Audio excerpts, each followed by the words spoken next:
है जुल्फा खुलिया खुलिया तेनू देख के होशा भुलिया।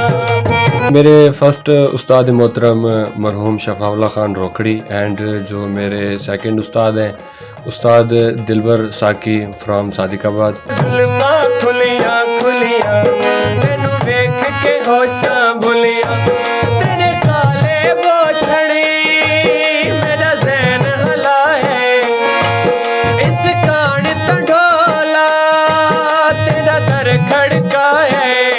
मैं अल्हम्दुलिल्लाह उर्दू, सराइकी, पंजाबी एंड सिंधी, उसके बाद थोड़ा बहुत बलोची में भी गा लेते हैं। सताया